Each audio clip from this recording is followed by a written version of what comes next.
Maybe you can explain po sa ating viewers who are all consumers of water, bakit po kailangan po magtaas po ulit tayo ng tubig sa susunod na taon? Okay.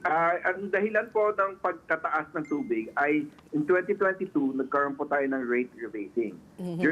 In that rate rebasing, we decided na iutay-utay natin ang tariff adjustment into 5 years. Okay. Para po hindi po mabigla ang ating mga consumers. So ito na po ay ang fourth tranche ng pag-adjustment in 2022. Oo. Okay. So, go ahead po, Sir Patrick. Yes, ang dahilan na bakit natin kailangan gawin ito ay ni-require kasi natin ang Manila Water at Maynilad na ayusin ang kanilang serbisyo at mag-invest ng kanilang CAPEX program. Para lang alam ng publiko, yung Manila Water ay gumastos na po sila ng 48.5 billion pesos as of 2025. Yung Maynilad naman ay gumastos ng 75 billion pesos from 2023 to 2025. Yung dalawang po ito ay mga proyekto nila ay ito din ino-audit at ini-investigate din po ito ng MWS SRO.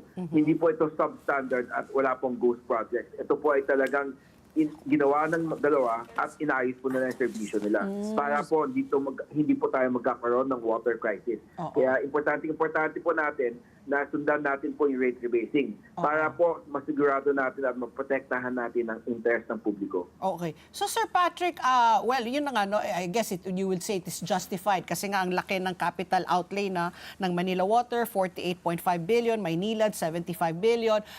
And then, a lot of it kasi, yung mga consumers na nagbabayad, ina-absorb nila, no, sila nagsasubsidize dito rin po sa lifeline customers na parang lumalaki rin po, no? So, yung bayarin, hindi lang po dahil sa ginagastos namin na tubig, pero meron rin kaming, kumbaga, a percentage of that also goes, no, to supporting these lifeline customers. And I'm also going to wonder if yung nawawala natin na tubig dahil sa mga leakages, sa pilfering, yung mga customers rin ho ba ang sumasalo rin po dito sa gastusin na ito?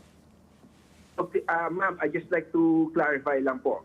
If you are a residential customers that are consuming less than 30 cubic meter, 30, 10, 20, 30, ganyan po, yun po ang average po is 20 cubic meter. Kayo po ay subsidized by industrial and commercial users. So, yung po talaga ang nagsasubsidize ng mga consumption ng buong Metro Manila. Opo. Okay. So, yung mga low-income household under the enhanced lifeline na additional discount po sila, ito po yung mga low-income household under 4P saka sa SHAFC or Social Housing Finance Corp, sila po ay nagsasubsidize din po significantly by the commercial and high users. Okay. Now, bakit po natin kailangan gawin ito? We need to ensure that the water remains affordable para sa ating mga consumers, especially those who are more disadvantaged, which are the low-income households. Now, with regard to the non-revenue water, tama po yan. Eksakto po yan sa tanong mo dahil isa po sa proyekto ng Maynilad ay ang pag-reduction nila ng kanilang non-revenue water. Ang sa simula po ng rate rebasing in 2022, nasa 44% ang non-revenue water po ng Maynilad. Ngayon po, as of November, na pababa na po nila ng 30% ang non-revenue water.